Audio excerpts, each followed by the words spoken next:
Во ординација денеска имаме тема која што ќе засегне многу наши гледачи. Ќе зборуваме за тоа како да се откажете од пушењето, колку е тоа штетно, што се му прави на организмот цигарата, чадот, никотинот и не само на пушачите, туку и на оние кои што се околу нив. Веднаш да ви кажам дека ќе слушнете страшни податоци, но немојте да го менувате програмот.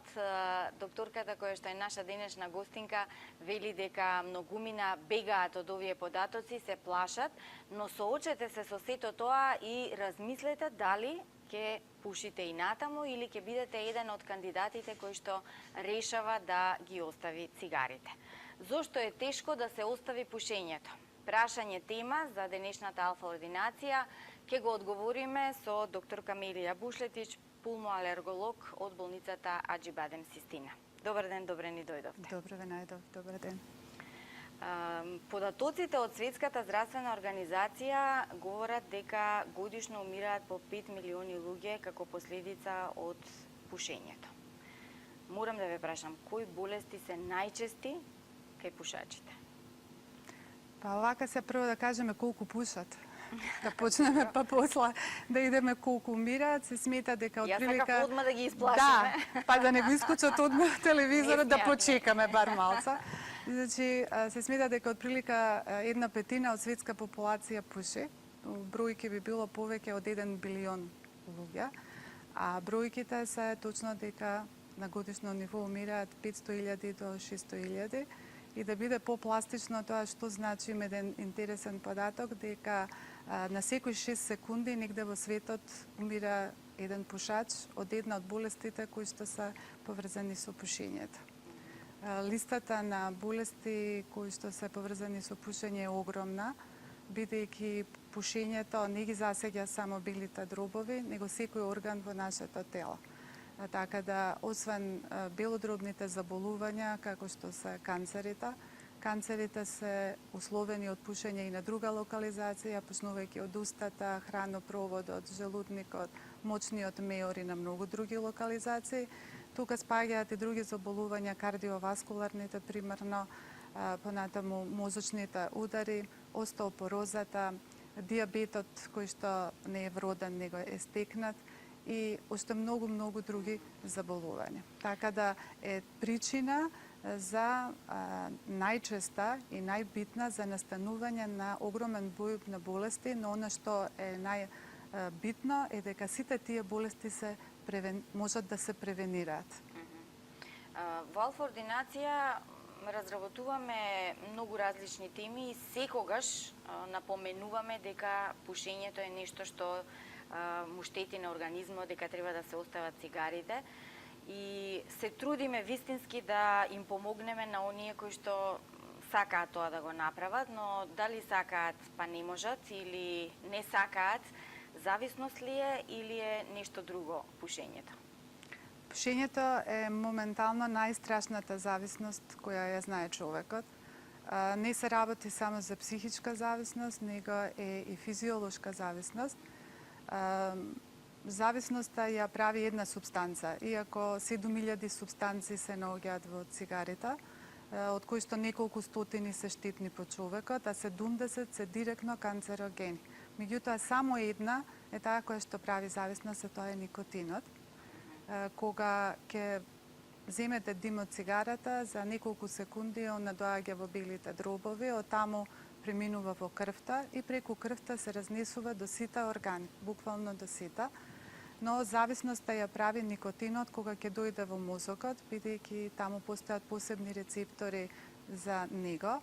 И тие рецептори ослободуваат една хемиска субстанца што се вика допамин. И допаминот, понатаму кога ќе се ослободи, кога ќе се врзе рецепторот со никотинот, тоа е една субстанца која прави задоволство. И бидејќи никој не сака да се лиши од задоволството, затоа и освен психичката зависност, имаме и хемиска зависност заради тој допамин. И она што е проблем, бидејќи овој број на рецептори со тек на време за никотинот се зголемува и никотинот има кратко дејство, негде од 40 на минути се распаѓа до неколку сати, кога ќе се ослободи од тие рецептори, паѓа нивото на допаминот во мозокот и самиот мозок после бара да се добие таа доза на никотин, за да повторно го имаме тоа чувство на задоволство. И во друг проблем што е, со тек на време се станува толерантен на дозата на никотин, па почнувате од една-две цигари, па завршувате на кутија, некој пат и повеќе, се до оној момент додека не се постигне тоа ниво на никотин во мозокот кое што ќе го одржува нивото на задоволство. И затоа никотинот е најтешката зависност, се смета на ниво на алкохол, кокаин и хероин, и откажувањето од цигарите, некои автори го сметаат и потешко од откажувањето од хероин. Колкав е животниот век на пушачите? Јас прашањава ги поставувам само да ги плашам пушачите. Ја мислам да не се откажуваат, затоа што сврхата на ова емисија... Да не се откажуваат од емисијата. Точно, затоа што сврхата на ова емисија е да им кажеме на гледачите не само што е штетно со пушењето на цигарите, но исто така дека надеж има и бенефитот од тој маратон што треба да го исцрчаат кога се откажуваат од цигари и како е многу битен, исто како еден маратонец кога ќе дојде до целта. За животниот век ве прашав. Да, не треба, сега изгледа тоа у просек, некои статистики кажуваат дека еден пушач живее помалку 10 години. Меѓутоа, таа цифра од 10 години за некој кој што пуши е страшен пушач, ќе рече па да, голема работа, 10 години помалца, но останатите години што ќе ги прежива не се со оној квалитет како некој на негова возраст кој што не е пушач. Значи не е само скратувањето на животниот век, него е и како тој животен век секој од нас ако е пушач би го поминал. Што вели вашето искуство кога ќе дојдете во контакт со пациенти кои што имаат белодробни заболувања и ги советувате да престанат да пушат? Што велат тие? Сакаат, не сакаат, тешко е? Каде лежи проблемот? Што велат пациентите? Прво, најтешко ми е кога пациент со за сега неизлечива болест и која е точно поврзана со пушењето, ќе ми кажа дали ја да престанам сега да пушам, или ќе дојде после 2 недели или месец дена и ми вика ја сега престанав да пушам. Многу е тешко да го погледнете и да му кажете, иако мене во главата ми доаѓа да му кажам сега е доцна, но сепак доцна за откажување од цигари никој пат не е, бидејќи секој пат има бенефит. Зошто да лепиме нешто што може да биде цело? Стравот е тој кој што во најголема мера ги откажува пушачите, но обично и најчесто кога ќе настане некоја болест која што е директно врзана со пушењето. И тогаш, например, они навистина се откажуваат, но назад нема. Значи, тоа што е оштетено од цигарата, ние не можеме да го репарираме, меѓутоа има напред за оние кои што сакаат да се откажат, иако кога доаѓаат за некоја болест која е врзана за пушењето, додека не добијат посериозни симптоми, они стално ми викаат не е проблем да се откажам. Ако решам утре, ќе се откажам. И јас знам да им кажам и да се нашалам со нив дека ако се кладев, до сега ќе бев најбогата жена во Македонија, заради тоа што ние што работиме со пушење и откажување од пушење, знаеме колку тоа навистина е тешко. Имаме гледач, да го чуеме. Добар ден. Добар ден, ве слушаме. Го имаме ли гледачот на линија? Да. Да. Добар ден, повелете. Добар ден. Се јавувам пушачка. Добро. Од 10 години пушачка, сега имам 50 години. Од 10 години пушите? Да. Добро. Многу. Добро. Ве слушаме. Значи, да. И не знам, сакам да се откажам, ама некако не можам.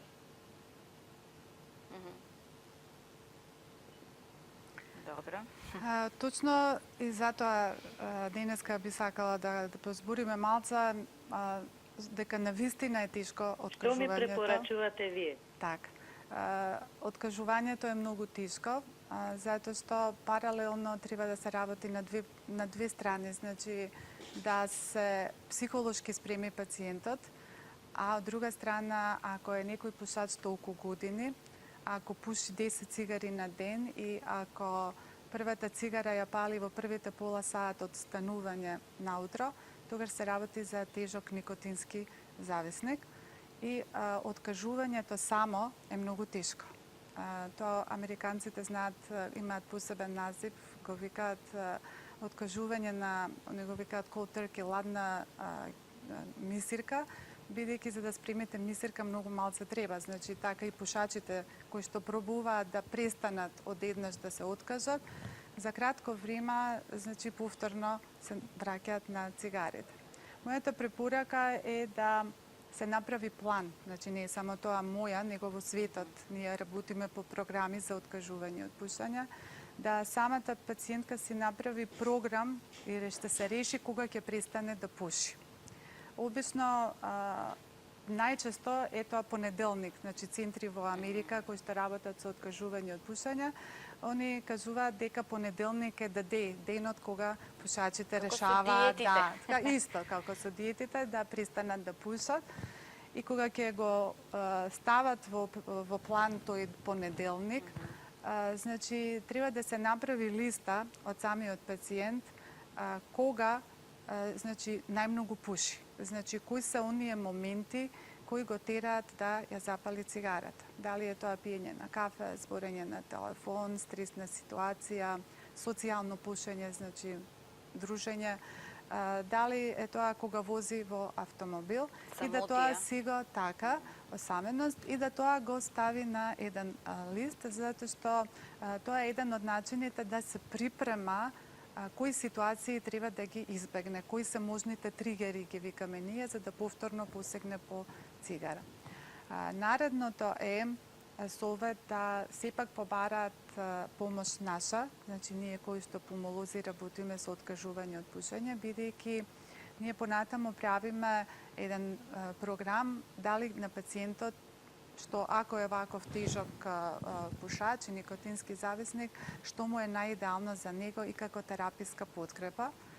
Тука доаѓаат во обзир никотинските суплементи, бидејќи кај ова голо откажување или откажување на ладна мисирка, пациентот престанува одеднаш без да користи дополнителни помагала и тоа е многу тешко, бидејќи веќе од после 20-40 минути почнуваат веќе првите знаци на абстиненционална криза, што исто би требале да прозбориме. Но ако пациентот оди со суплементи од никотин, постои можност да тоа се, значи, се намали тој абстиненционален момент и да тој период кој што понатаму доаѓа, значи полесно го преброди пациентот. Друго, и лекови, уште 2-3 лека кои што се можни да се дадат покрај никотинската суплементарна терапија. Така да одговор на пациентката би било, ако има волја, бидејќи сето ова ќе падне во вода, ако пациентот не решил да се откажа од пушење, да дојда и онда да седнеме, да се договориме, да направиме план и медикаментозна помош и психолошка помош, за да може да полесно се откаже од цигарите. Познато е дека 2/3 од луѓето кои што пушат сакаат да се откажат, 50 од нив пробаат, меѓутоа на крајот само 6%, ако се без поддршка и суплементи овие никотински, само 6% успеваат реално да се откажат, а бројката се зголемува за 50 до 60% ако биде тоа уз наша помош и со соодветна терапија која ние ја проценуваме и ја даваме во зависност од секој пациент индивидуално. Значи не може да биде еден пациент исто како друг, бидејќи и пушачките навики, и зошто пациентот пуши и кога пуши и што му се случува и другите пропратни животни ситуации кои што одат паралелно со пушењето, најдобро е за секој пациент индивидуално да го знаеме, затоа што тогаш и можноста да помогнеме е многу поголема. Така. Имаме гледачи на линија чека. Добар ден за првиот. Да го чуеме прашањето. Добар ден. Ве слушаме, повелете. И јас сум пушач. 39 години пуши цигара. 12 години што го оставив, опште не ми беше тешко. Како се чувствувате без цигарите? 99,9% сум подобар. Браво. Ама толку пријатно убав ден. Значи, господинот е најверојатно во тие 6% кои што значи успеале сами без помош да се откажат.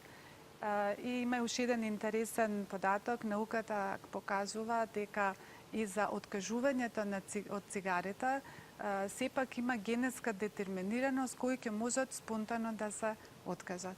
Значи, гените се до толку оди таа зависност, значи предодредувачи дали може пациент еден да се откаже или не мора пациент. Значи, не е секој пушач пациент да се откаже од цигарите, но статистиката кажува сосема нешто друго. И затоа во светот, а веќе и кај нас, и така работиме за тие центри за откажување од пушење, тие кампањи кои што еве ги водиме ние, ги водите вие заедно со нас, за да помогнеме на секој оној кој што има желба да престане со оваа зависност, која што е стварно многу тешка.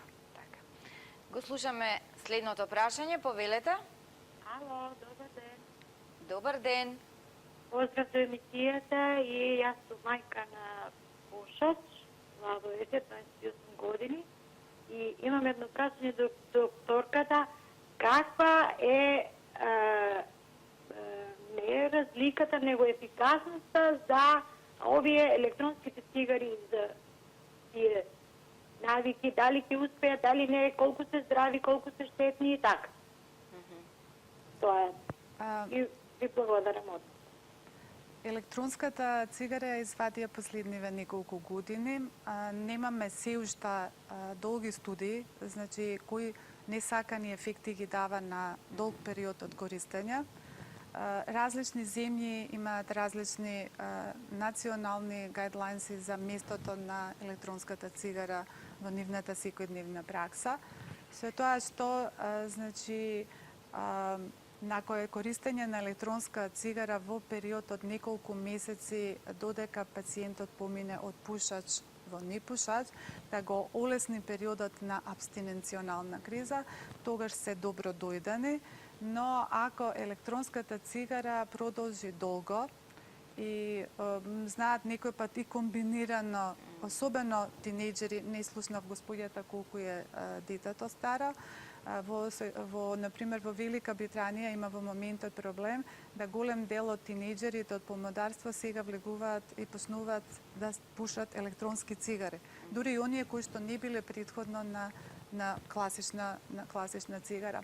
Да, би бил мојот одговор ако биде на еден одреден период, ако тоа биде контролирано, затоа што и електронската цигара не е баш безштетна. Го слушаме следниот гледач. Добар ден. Добар ден. Повелете. Јас сум бивши пушач. Имам 68 години.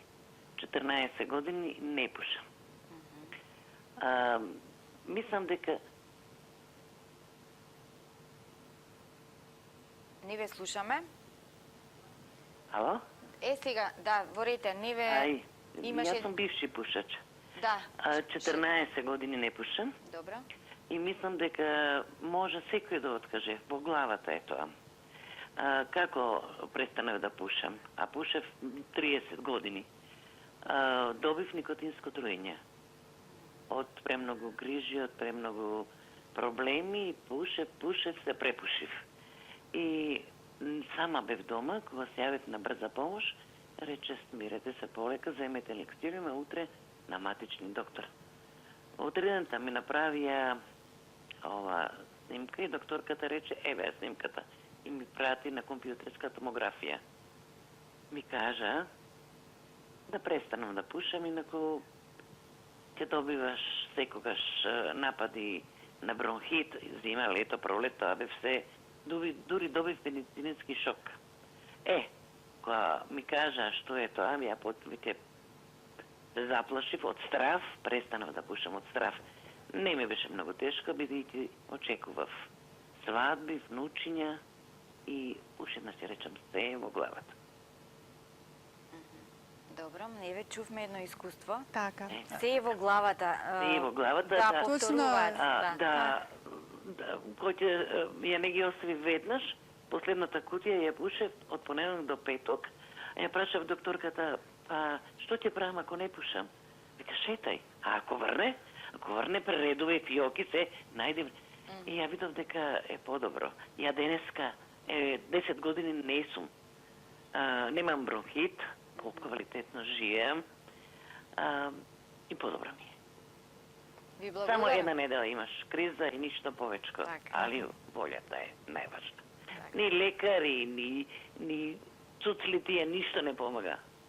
Врсто застани готово. Благодарам што споделивте со нас искуство. Така, тоа е меѓутоа тоа, статистиката на светско ниво, значи Светска здравствена заедница ни кажува ништо друго. Сепак овој тип на откажување од пушење е само 6%. И ако беше да би била најстрикна да тоа биде апсолутно кај секого, тогаш ние во светот немаше да имаме оволку пушачи и бројки за таква смртност од болести врзани со пушењето. Овој начин на кој што пациентката се откажала, тоа е повторно тој на ладна мисирка, кој што поделени се мислењата како треба да изгледа. Еве сега малце да идеме во тој правец. Значи, може да биде нагло престанување или да биде пополека престанувањето. Кога е нагло престанувањето, периодот на абстиненција кој што следи кај секој кој што престанува да пуши, трае пократко време, за разлика од оној кој што намалувањето на цигарите оди пополека. Но тука имаме друга работа, да интензитетот на симптомите на откажување на абстиненција се многу по-благи во однос кај оној кој што престанува одеднаш. И статистиката повторно покажува дека тие кои што престанале одеднаш многу побрзо и за пократок период повторно се враќаат на пушачката навика. Кога кажувам откажување полека, тоа значи има една препорака да тоа биде на секој втори ден по една цигара помалце. А тоа што пациентката го кажа, најтешко е првата недела, тоа е точно така. Особено е најтешко третиот ден, бидејќи третиот ден комплетно никотинот се изфрла од нашиот организам и паѓа на нула и тогаш се јавува измеѓу трети и пети ден најголемата криза и затоа првата недела е најтешка. Како реагираат? Нервозни се, јадат? Кои се тие симптоми на абстинентот? Абстинентот почнува уште 20 минути до неколку часа.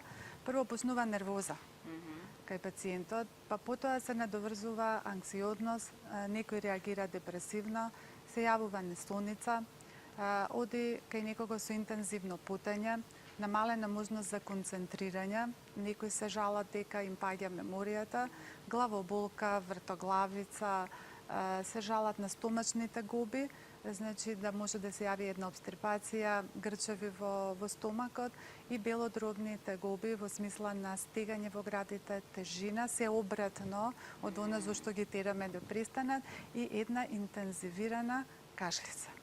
Тоа не е кај сите ова интензивна кашлица која што се јавува, кај еден дел од пациентите и еден дел од нив тоа го наоѓаат како оправдање да повторно запалат. Но затоа и сакам да напоменам дека тоа ни е нас очекувано, бидејќи цигарите со своите штетни материи ги на некој начин уништуваат трепките на слузницата на респираторниот тракт.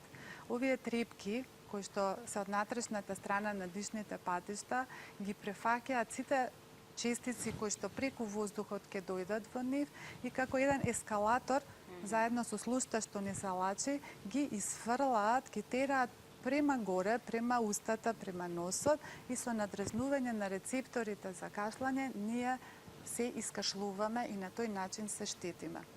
Цигарите ги уништуваат овие трипки и кога ќе престанете да пушите, негде после 2 недели, 3 недели, постепено настанува регенерирање нивно и повторно, значи, они функционираат и тоа што се собира тој секрет, што е нормално, они, значи, почнуваат да го елиминираат и затоа кашлицата се потенцира.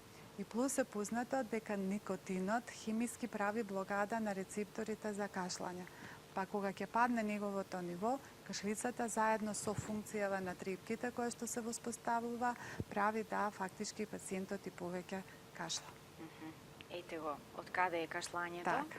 Добро, научивме нешто ново. Повелете, ве слушаме. Добар ден. Добар ден. Повелете. Да, ве слушаме. Сакам да прашам докторката. Ало, Да. слушате? Да. Од Јагеле сум, имам 78 години, 79 лего. Добро.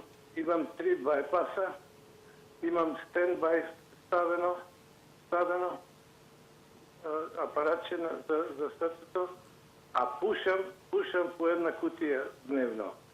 И не знам како ги оставам. Ако ги оставам цигарите, нервозен сум и проблеми имам. И сите ме викат, остави цигарите. Докторот не сака да зборува со мене. Кога ќе му кажем, оти още пушам, не знам што да правам. Дајте ми некој savет. Советот, вака, прво, колку што можам да кажам во овие неколку минути е да, еве, сакате да се откажете од пушење. Повторно направете си план еден кога најмногу пушите. Почнете да не биде нагло оставањето, пошто толку години ако пушите нема шанса да биде тоа брзо. Значи да ги редуцирате бројот на цигарите. Секој ден помалку. Значи на 2 дена по една цигара помалца. Кога и во тие намалување на бројот, кога ќе запалите цигара, земете 2 до 3 пафа, значи во влекување и изгасете цигарата, бидејќи обично се знае дека 10 вдишувања треба за да се испуши една цигара. Значи освен бројот, намалете ги и вдишувањата од цигарата и изгасете. Кога ќе направите листата за значи ситуации кога најмногу пушите, гледајте да ги избегнувате тие значи ситуации. На вашите најмили кажете им дека сте решиле, затоа што ви треба помош и од нив. Ви треба некој што да ве слуша, ве треба некој кој што се откажал од цигарите и ќе ве разбере најдобро ништо поминувате. И бидејќи после толку години сте тежок пушач, дојдете да ви кажам кои лепенки се тие фластери, никотински суплименти, да ги користите.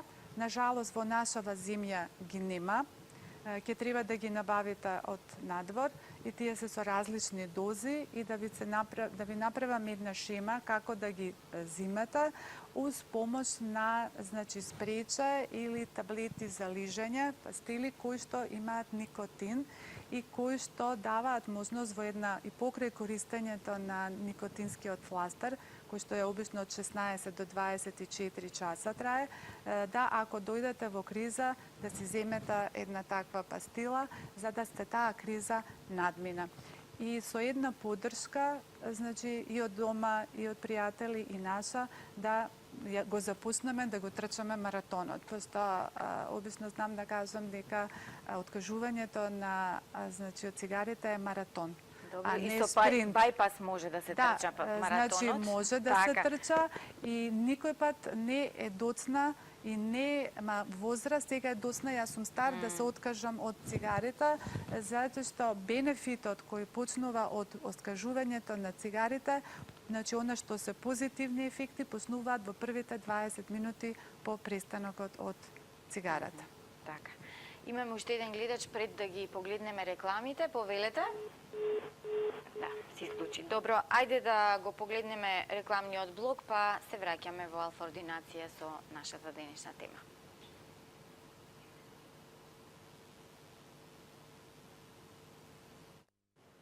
Во алфа ординација денеска имаме тема зошто е тешко да се остави пушењето. Доктор Камелија Бушетич, пулмоалерголог од Аџибадем Систина е наш гостин.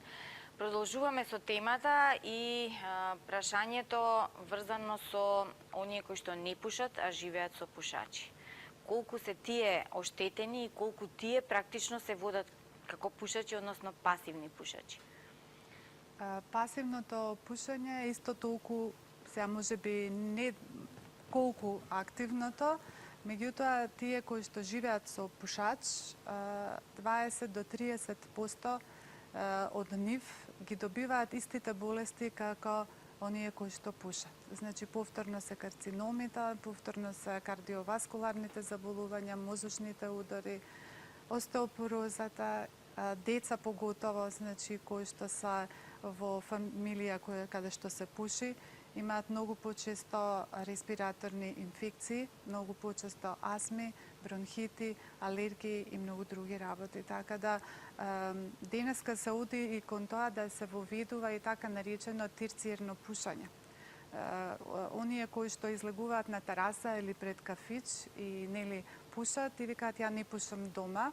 Да, они не пушат дома, меѓутоа овие штетни материи кои што ги носи самата цигара, тие од воздухот, од раката, после тоа се лепат на лиштата и ги пренесувате повторно на своите најсакани.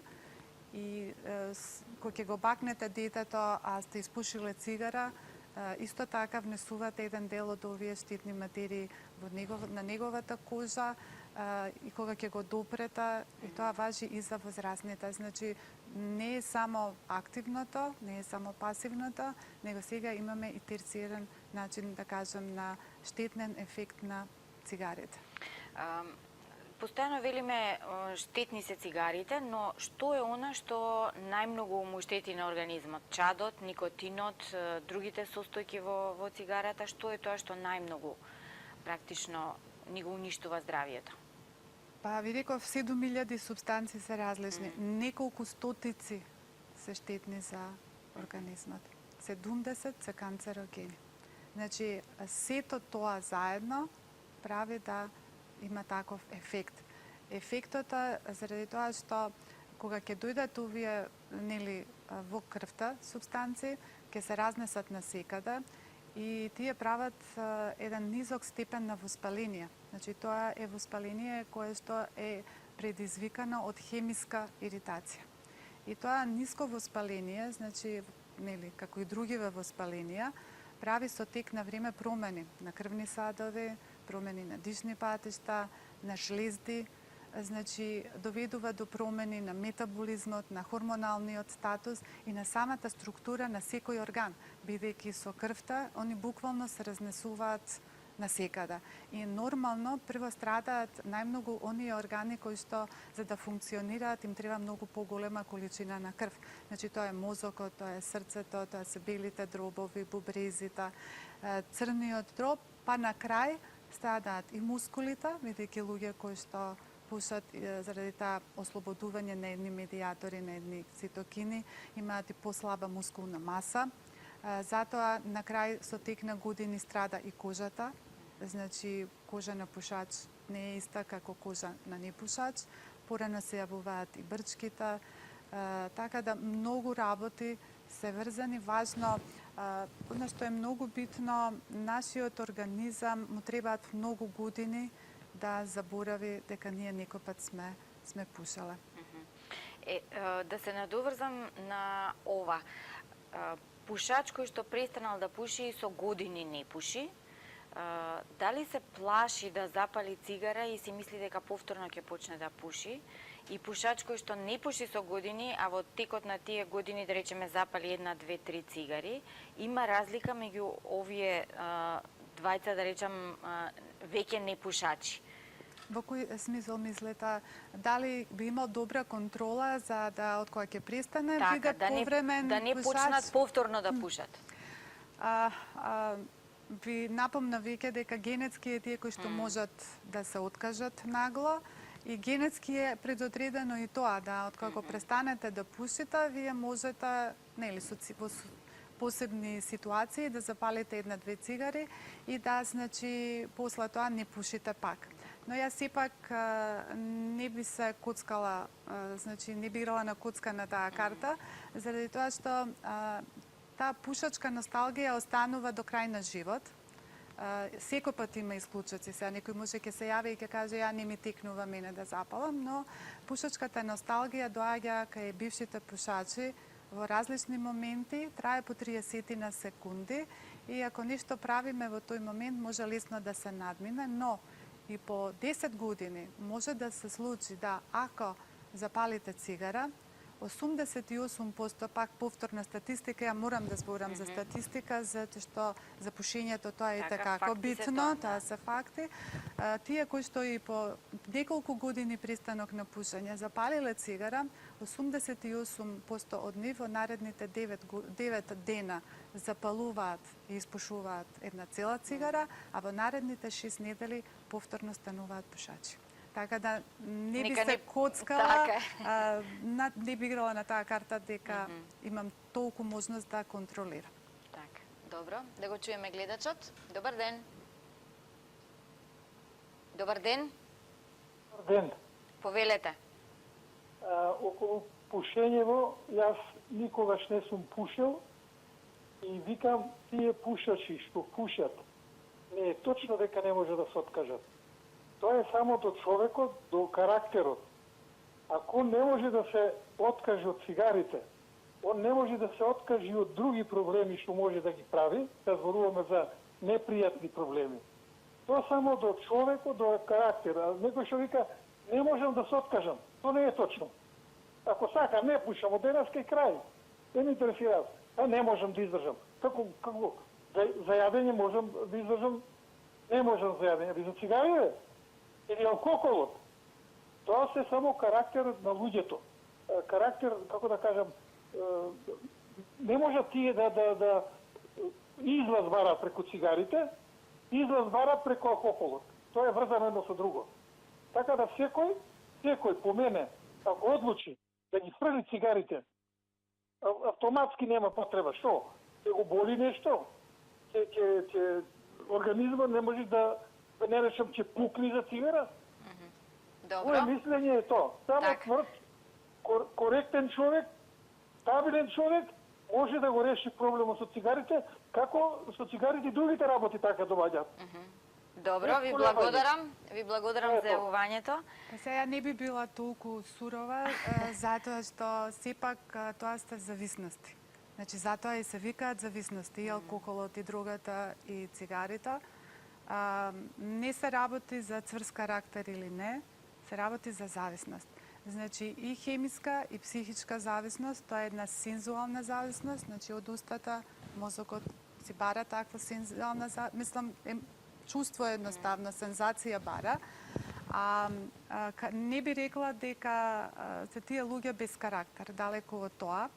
И битно е да имаат желба да се откажат. Тоа морам да го нагласам. И познато е исто дека колку повеќе се обидувате, па макар и неуспешни било тие обиди, да се откажете од цигарите, ние знаеме дека тие луѓе на крајот успеваат. Статистиките покажуваат дека од 3 до 60 обиди за откажување на цигари може да има еден човек. Во просек се тоа 7, 8, 10 и дека поголема шанса има да се откажат тие што пробаат, затоа што секој нареден пат они се веќе поспремни. Така, И и еден ќе бидат чекор поуспешни. поблиску до целта. Така, да, добро. Значи да не ги обесхрабруваме, напротив да ги мотивираме. Точно така. Оние кои што се обиделе неколку пати, нека Така, и да не ги се обидат класифицираме дека тоа се луѓе без карактер или не се ова, тоа е зависност, како сите други зависности за која треба да се бориме сите заедно и да даваме поддршка. Секако. Да го чуеме следниот гледач, повелете. Добар ден. Добар ден. Поздрав за водителката и докторката. Јас сам се покасно се приклучив во емисијата и би поставила само две прашања. Прво, пошто јас сум постара жена во околу 70 години, сум пушач, меѓутоа чуден пушач, не знам како да ви кажам. На сабајле, кога ќе сварам кафе, одма ја осеќам раката како празна. И тогаш со пиењето на кафето запалувам една цигара и цигарата ја испушувам кога ќе вовлечам, кога ќе дувнам, кога така. И после, кој ќе завршам таа цигара, уште пола цигара ќе запалам, ама таа ја гасам. И тоа е моето пушење, ако некојаш се изнервирам, понатаму во текот на денот, може да ми се случи да запалам уште една-две цигари. Дали тоа пушење е зависност од моја страна, дали ми штети на здравјето и на се, иначе сум имам притисок, немам висок притисок, некој околу 140 нешто, кога и варира. И друго, пошто касно се уклучив, не знам докторката која и кај да се обратам, пошто јас многу пати покушавам и таа една-две цигари, три, нека се максимум 5 дневно, да ги откажам, меѓутоа, како што викат, не е тоа во главата, ама тоа ми смета најмногу, кој ќе сварам кафе, одма го пијам кафе и одма меѓу двата прста осеќам празнина. Е тога запалам. Максимумот никогаш не ми бил поголем од 5 цигари. И тоа, 5 цигари доваѓа само тогаш кога сум изнервирана, бидејќи сум сама, сопругот ми е починат, живеам кога со внуките, кога со кевките, наизменично, али релативно сум сама. Така, добро, ајде да го чуете одговорот, инаку... Ве молам докторката да ми кажете која и каде да ја најдам. Да, доктор Камилија Бушлетич во Аџи Бадем Систина. А сега слушнете го докторката одговорот. Господјата е зависник. Тригерот за да се запали цигара е овде кафето и ритуалот кој што го носи кафето. Препорака е кафето сега, значи, пошто господјата не работи, иначе обично тие што работат им кажуваме да кафето го пијат прво на работа за да не се пуши панелва, да го смени кафето со некое друго средство, чај, кој што помалце ќе ја тера да пуши. Самотијата да ја замени со некоја спортска активност, брзо одење, шетање повеќе, излегување надвор, за да се намали можноста и да се избегнат сите оние тригер ситуации кои што ја тераат да пуши. Иначе е зависник и пушењето и на една цигара е штетно. Затоа што тоа, значи, тие штетни ефекти се кумулираат со години. Значи, така да нема здрава цигара. Да ја заокружиме темава, само со уште коментар ваш за бенефитот од престанувањето од пушењето. Така. Бенефитот се јавува и започнува многу брзо, 20 на минути од последната цигара. Тоа е прво нормализирање, значи, на крвниот притисок, затоа што обично цигарата доведува до еден скок на крвен притисок и едно забрзана работа на срцето. Во првите 20 минути они доаѓаат во нормала, која би била без да пуши пациентот. Веќе во наредните 12 часа се регулира нивото на јаглеродниот моноксид, кој е еден од нус продуктите на самото пушење. Во наредните 1 до 2 недели пациентот значи почнува да чувствува повеќе мирис и вкус, затоа што со самото пушење се упропастуваат рецепторите и многу се редуцира, иако не е свесен пациентот, чувството на мирис и на вкус. За наредната година до 2 можноста за кардиоваскуларно заболување се намалува за 50%. Следно за 5 години можноста да таков пушач, значи кој што престанал, добие мозочен удар, станува на исто ниво како некој на негова возраст што не пушал, а белите дробови се тие последни кои простуваат, значи цели 10 години треба, некој пат и повеќе, за да за 50% се намали шансата да се добие карцином на бели дробови, кој што знаеме сите колку е поврзан со самото пушење. Ви благодарам многу. Поддршка имаат сите оние кои што сакаат да престанат да пушат, најправилно од семејствата да ја побараат, а потоа можат и вас да ви се обратат. Како благодарност за гостувањето во Алфа Ординација имаме подарок за вас, лековити билки, руски доктор, бабина кујна и хроноготвач во издание на Color Media. Интересно четиво за викенд. Фала Слободно многу. прочитајте, ќе научите сигурно сум и нешто и вие. Уште еднаш благодарам. Благодарам Се и гледаме во само друго што издание. нешто, ако се откажувате од цигарите, немојте во исто време и од храната, заради тоа што обично тие кои што сакаат и храната да ја намалат и цигарите, тоа оди многу потешко. Така, добро, убав совет.